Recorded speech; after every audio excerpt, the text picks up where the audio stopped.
வாங்க இன்னைக்கு நாம இந்தியாவோட ஒரு பெரிய புதிரை பத்தி பார்க்க போறோம். அதுதான் ஹெல்த் இன்சூரன்ஸ். ஏன் பல கோடி மக்களுக்கு இன்னும் எந்த ஒரு ஹெல்த் கவரும் இல்ல? இத சரி செய்ய என்னதான் நடந்துட்டு இருக்கு? வாங்க டீட்டெயிலா பார்க்கலாம். முதல்ல இந்த நம்பரை பாருங்க. 400 மில்லியன், அதாவது 40 கோடி மக்கள். இது சும்மா ஒரு ஸ்டாட்டிஸ்டிக்ஸ் இல்ல. நம்ம நாட்டுல திடீர்னு ஒரு மெடிக்கல் எமர்ஜென்சினா அதை சமாளிக்க கையில எந்த ஒரு ஃபினான்ஷியல் சப்போர்ட்டும் இல்லாதவங்களோட எண்ணிக்கை இது.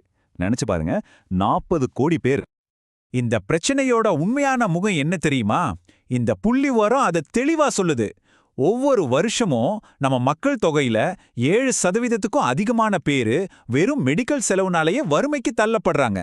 அதாவது நல்லா இருந்த ஒரு குடும்பம் ஒரே ஒரு ஹாஸ்பிட்டல் பில்னால வறுமை கோட்டுக்கு கீழே போயிடுது. இதுதான் இங்க இருக்கிற கசப்பான உண்மை. சரி, இந்த விஷயத்த நாம எப்படி பார்க்க போறோம்னா, முதல்ல பேமெண்ட்ல என்ன சிக்கல்னு பார்க்கலாம். அப்புறம் அரசாங்கத்தோட பாதுகாப்பு வலை பத்தி தெரிஞ்சுக்கலாம். அதுக்கப்புறம் அந்த 40 கோடி பேர் யாரு, பிரைவேட் இன்சூரன்ஸ் எப்படி வளருது, புது ரூல்ஸ் என்ன சொல்லுது, கடைசியா எல்லாருக்கும் இன்சூரன்ஸ் அப்படிங்கிற இலக்க நோக்கி எப்படி போறோம்னு வரிசையா பார்க்கலாம். ஓகே, முதல்ல செக்ஷன் 1க்கு போலாம். அதாவது இந்தியாவோட ஹெல்த் கேர் பேமெண்ட் பிரச்சனை. சிம்பிளா சொல்லணும்னா, உடம்பு சரியில்லாம போனா ஏன் இவ்ளோ செலவாகுது, அது ஏன் ஒரு பெரிய ஃபினான்ஷியல் கிரைசிஸா மாறுதுன்னு முதல்ல புரிஞ்சுக்கலாம். இந்த சார்ட்டை பாருங்க, இது நிலவரத்தை ரொம்ப கிளியரா காட்டுது. இந்தியால மொத்த மெடிக்கல் செலவுல கிட்டத்தட்ட 63% மக்கள் அவங்க சொந்த காசுல இருந்து தான் செலவு பண்றாங்க.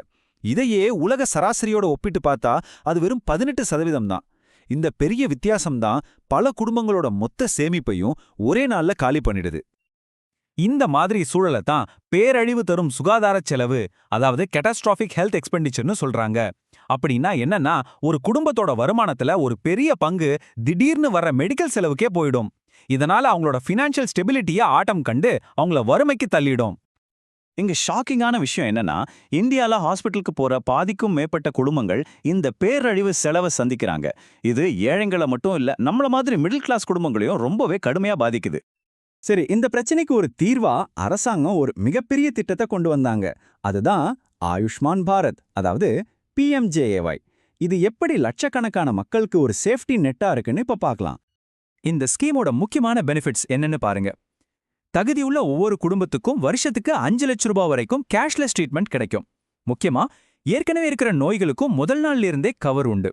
இது உண்மையிலே ஒரு விரிவான பாதுகாப்பு தான். அப்போ இது யாருக்கெல்லாம் கிடைக்கும்? இந்த ஸ்கீம் சமுதாயத்துல ரொம்ப பின்தங்கிய நிலையில இருக்கிறவங்கள டார்கெட் பண்ணுது.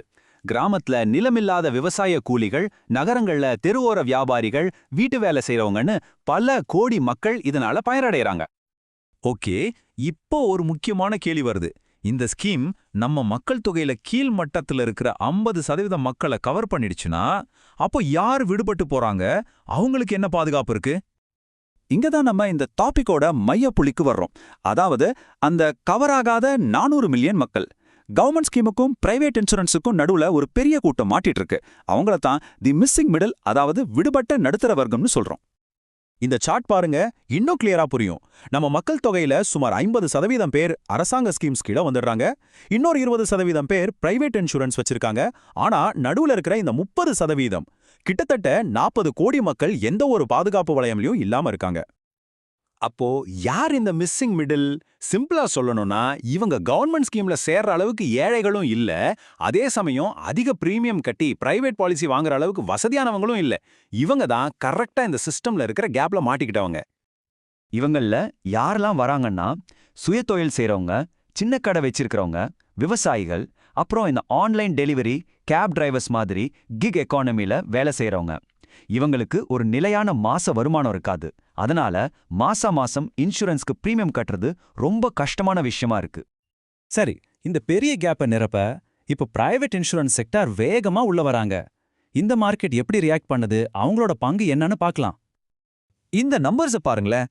2014-15ல 20,000 கோடியா இருந்த ஹெல்த் இன்சூரன்ஸ் பிரீமியம் மார்க்கெட் இப்போ 1 ட்ரில்லியன் ரூபாயை தாண்டிடுச்சு.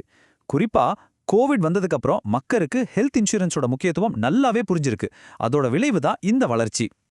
இந்த வளர்ச்சி அதிகமாக கம்பெனிகளுக்குள்ள போட்டியும் அதிகமாகுது. இதனால கஸ்டமர்ஸை கவர் பண்ண நிறைய புதுமையான திட்டங்கள் வருது. நீங்க ஃபிட்டா இருந்தா கேஷ்பேக் தர்றது, உங்க பாலிசி அமௌண்ட் தீர்ந்துட்டா எத்தனை முறை வேணாலும் ரீஃபில் பண்றது, ஒரு குறிப்பிட்ட வயசு வரைக்கும் பிரீமியம் ஏறாம பாத்துக்கிறதுன்னு பல சூப்பரான அம்சங்கள் இப்போ வந்துடுச்சு. ஆனா இந்த மார்க்கெட் வளர்றது மட்டும் போதாது. கஸ்டமருக்கு நம்பிக்கை வரணும் இல்லையா? இங்க தான் நம்ம இன்சூரன்ஸ் ரெகுலேட்டரான IRDAயோட பங்கு ரொம்ப முக்கியமா இருக்கு. அவங்க கொண்டு வந்திருக்கிற புது ரூல்ஸ் எப்படி இன்சூரன்ஸை நேர்மையாவும் வேகமாவும் மாத்துதுன்னு பார்ப்போம். இந்த ஸ்லைட பாருங்க. இது ஒரு பெரிய மாற்றத்தை காட்டுது. முன்னெல்லாம் ஒரு கிளைம் அப்ரூவ் ஆக மணிக்கணக்குல, சில சமயம் நாள் கணக்குல ஆகும். ஒரே டென்ஷனா தான் இருக்கும். ஆனா இப்போ IRDAயோட புது ரூல்ஸ் படி கேஷ்லெஸ் கிளைம் அப்ரூவல் வெறும் 1 மணி நேரத்துல கிடைக்கணும். டிஸ்சார்ஜ் ஃபார்மாலிட்டிஸ் 3 மணி நேரத்துல முடியணும். இது உண்மையிலேயே ஒரு கேம் சேஞ்சர். அது மட்டும் இல்ல, 100% கேஷ்லெஸ் கிளைம்ஸை நோக்கி போகணும்னு சொல்றாங்க.